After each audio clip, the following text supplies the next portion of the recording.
Hey everybody, it's me, Caribbe, and right off the bat I would like to say thank you guys so much for 8,000 subscribers. I normally would have done this in real life, set up a camera, but certain extenuating circumstances made that kind of difficult, so today you guys may have to just settle with regular background gameplay footage. Oh god, what's a game that I haven't used for background footage? Oh no. Oh, you guys are in for it now. So anyway, I'd just like to say thanks again for 8,000. I mean, that's a big number. That's a really big number. I mean, you ever try to fit 8,000 people in a room? It's gonna have to be a really big room. You know what I'm saying? Last time I did this, it was 4,000. That's half of that. That's just really impressive. In just a few months, it's doubled. There's not really much more that I could say about it, but basically what I've decided to do is to do a Q&A. So for the past month or so, I've put out messages asking you guys to ask me questions, and today I'm going to answer them. So let's start off with the questions asked by members of my Discord server. Link in the description below. The first question is by Tau5. Tau5 asks, how do you feel about any of the Fallout games? Like, have you played them and stuff?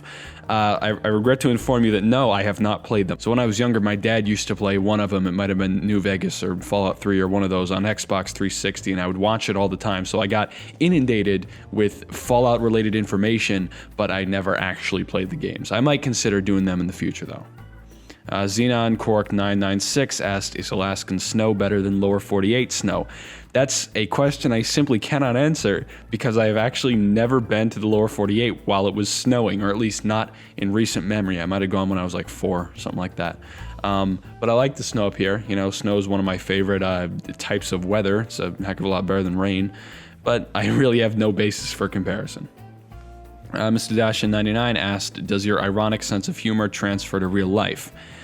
That's kind of a tricky one because it really depends on who I'm interacting with. If I'm in a conversation with someone who is going to find something like this or this funny, then yeah, I'm gonna be using my ironic sense of humor. But if I'm with generally an older person or someone who really wouldn't get that style, I'm just gonna use normal humor. And that's not to say I don't use normal humor in the company of people my age.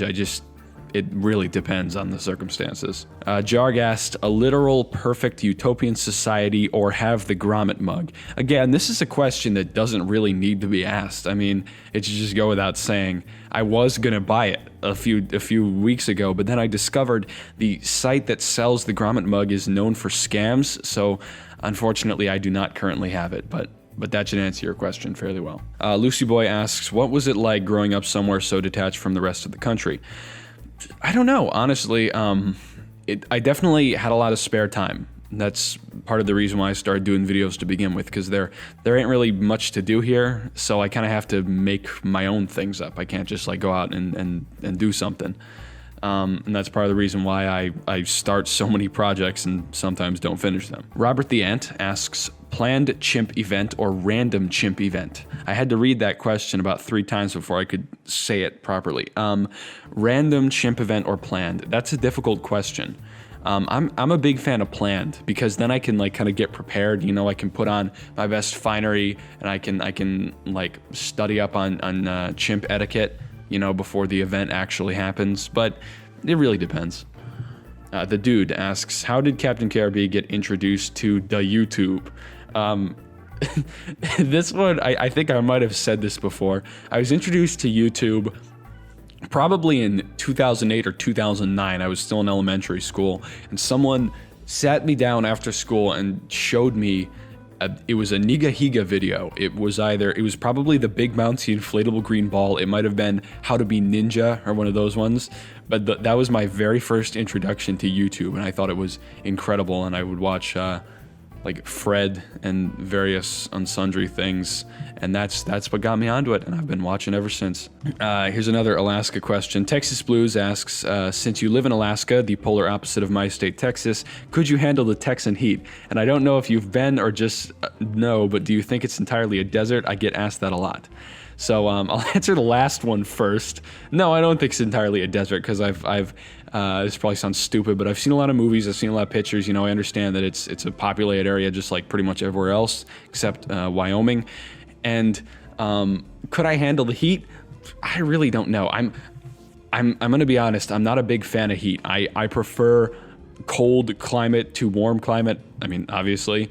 And especially if I'm trying to sleep, if I'm in a place that's like 90 degrees and I'm trying to fall asleep, I'm just gonna have a whale of a time. So I could probably handle it. I just don't know if I would be enjoying myself. And the last question, and his Blitch asks, do you know your friends that are sometimes in your videos IRL, or are they just online friends? That's kind of an interesting question, because if I'm playing with Ryan, Carter, or Christian, my friends who are in most of my videos, I do know them IRL. We don't live together, but I have met them in real life.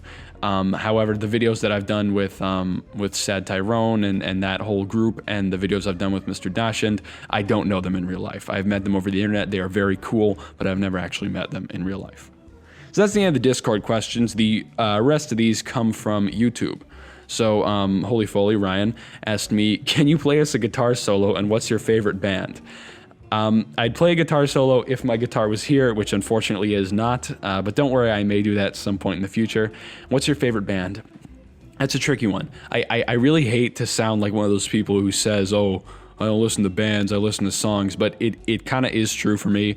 I generally don't find a band and then start listening to everything they have. I just kind of come across songs and I'm like, oh, that sounds cool. But if I had to say bands that I really listen to a lot, I like Johnny Cash. You know, old Johnny Cash, new Johnny Cash, doesn't really matter. I love Creedence. I like the Talking Heads. I've recently become a big fan of the Talking Heads for some reason. I love Once in a Lifetime. I'm a big fan of the Red Mesa Rounders, which I can guarantee no one watching this has ever heard of. As far as I know, I am the owner of one of like maybe 10 CDs that they ever produced. It's the music I sometimes use in my older videos of the bluegrass. And it's so good, and they apparently never made more than one album, which is so sad, because that's one of the few bands that I legitimately want to hear more from. But yeah. Dan Dirt asked, when are you going to get a better PC? What's the current build? My current build is I don't even remember. See, my situation is kind of unique because I built this computer 6 years ago. I was still like a kid, and it's horrible. It's awful. It's the GPU is all right. The storage is all right. The worst part about it is the RAM. It's got 4 gigabytes of RAM, and it struggles to run Garfield Kart. That's why I generally use my laptop for almost everything except streaming. And when are you going to get a better one? I'm working on it. I'm working on it right now. I'm trying to get some better RAM. I'm trying to get a better GPU. And hopefully at some point in the near future, maybe a month or two, I will have a better PC for streaming. Unoriginal Person asked, how old is you? Now, internet etiquette states that you probably should not reveal your age to strangers on the internet, but I will tell you I am under 20. I'm still in school. Bob Thacide asked, how do I gain your laugh? I don't know. I just don't know. I can't answer that. Same goes for this question by Craig Colbert. What are you? I am me. It's pretty self-explanatory. A man with the stunning name, can I get 1K subs please, asks, are you real? As far as I know, the answer to that question is yes, but I could be wrong, you know. Lax Ninja asks, when will you tell us what KRB means? Never. Maybe later, just not right now. Cram asks, do you consider yourself underrated? That's something I really can't judge myself on. I think it would be kind of dumb for me to say, oh, I'm underrated or I'm overrated or something like that. I can't really judge myself by my own standards. I kind of leave that up to you guys. And honestly, it's not really important to me. I don't really care if I don't really care if I'm underrated or overrated. I just care that I'm able to make videos and that people can like them. Sulfuric Acid asks a kind of similar question. How do you feel about making such great content but you have a small audience? First of all, I appreciate the compliment. Second of all, it's kind of a difficult thing because admittedly, a lot of my incentive comes from myself. I want to make a video and then I make the video and it's fun. But a decent other amount of it comes from the people who watch the videos. So when I if I make a video and someone comments on it, says they like it, says that I'm underrated or something like that, it makes me feel good about making the content. It makes me want to do more. So if I make a video that I'm really proud of, that personal passion for it kind of carries it part of the way through. But I'll be the first to admit that if not many people respond to it, or if people just don't really seem to like it, it kind of does put a damper on it a little bit. So it's difficult, continuing to make videos even when not too many people are interested in them. But I understand that probably the number one reason that any small YouTuber fails is just because they give up. They ask themselves that question and they decide they don't want to do it anymore. And I really don't want to suffer that fate. So I just keep at it. I enjoy it. It's something I like doing. And even if my audience is small, it's going to be all right. That being said, I do occasionally make videos that I really want people to watch that just don't end up doing very well. Most notably, that video I did on the history of Minecraft maps. That's probably the most salty I've ever been over a video's performance, because that was like the number one passion project for me. Like, that's the most passionate I've ever been about making a video, and it got like my freaking Bruno Powroznik tier list video got more views than that. and I was just feeling a little miffed about that. But it's a rare situation. It doesn't happen too often. I'm usually pretty okay with it. The next 4 are questions from my video where I ate cereal. Pengs Reet asks, do you pour pasta or milk first? Now, I'm not sure if that question is intentionally screwed up or accidentally screwed up, but what I'm going to do is I'm going to split it into 2 questions. For cereal, I pour the cereal first, as you can probably tell in the video. I don't understand why you would put milk first, because then the cereal's just going to float on top and it's gross. As for the pasta thing, I don't know. I put the water in first, then I pour the pasta in. I don't know why. It's just the way I've always done it. And yeah, I hope that answers your question. May asked me a triple header here, 3 questions. The first one was, would you make yet another video about Bruno if more information resurfaced concerning him?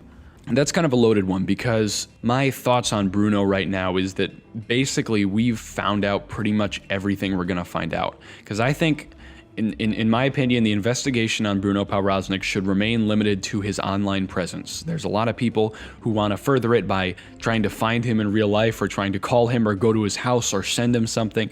I think that should be totally off limits. I really don't think people should try to interfere in his life like that. And I think the investigation should remain limited to his internet presence, because that's what made him popular in the first place. And I'm pretty sure at this point we've discovered pretty much everything that there is to discover. We can piece together a really solid idea of everything he did, what he was all about, what kind of person he was. But if in the future some new information came to light, I would most definitely make a follow-up on that. But as of yet, that has not happened. Second question, why are you playing C418 Stall in the background? Interesting breakfast music. Multitude of reasons. One, the Minecraft music does not get you copyright striked. Thank you, C418. It's really nice to have some cool music that I can play in the background that won't get me, that won't get YouTube up on me. And Stall in particular is one of my absolute favorite music discs. I have no idea what Schlatt is on about. It's a great music disc. It's got a great feel to it. And yeah, I thought Stall made a good soundtrack for eating cereal. And then the final question is, why is your milk in a tub? That's a pretty weird place to store milk. Milk is generally in bottles. Okay, there's a story behind this one. I actually made a video on my channel way back, maybe September of last year, almost a year ago, called How to Make Powdered Milk. And it was exactly what it sounds like. I showed a video how to make powdered milk. For those of you who don't know what powdered milk is, it's basically dehydrated milk powder that you add water to and stir together to make. It's still technically milk. It's just like milk that's been taken apart and put back together again. It's like pseudo milk. And my situation is that where I am, it's incredibly difficult and very expensive to get real milk from a bottle. So for the vast majority of my life, I have drank mostly powdered milk. Sometimes, like at school, I get milk boxes. For convenience sake, we store Tupperware containers that had like yogurt or something in them, and we just use those to store the milk, the powdered milk, once we make it. So it's kind of it's a weird circumstance, but I've kind of gotten used to it. I guess it probably seems weird if you don't drink powdered milk all the time, but that's my situation. And I sometimes regret that I think powdered milk has kind of ruined me, because powdered milk is like super skim milk. Like there is no fat in it whatsoever. It's incredibly light, and because of that, I drink basically just skim milk. Whole milk makes me feel sick. I 100% blame powdered milk for that. So yeah, anyway, that's the end of the questions. That was like twice as many as last time, which is fitting considering it's like twice as many subs. But yeah, maybe I'll do this in intervals of 4. Maybe I'll see you guys again at 12,000. I'm definitely gonna try to do something very cool for 10,000, but I won't let you guys know what that is just yet. But yeah, once again, I'd just like to say thank you guys so much for 8,000 subscribers. Hope you guys will stick around to see what happens in the future, and peace out, brothers.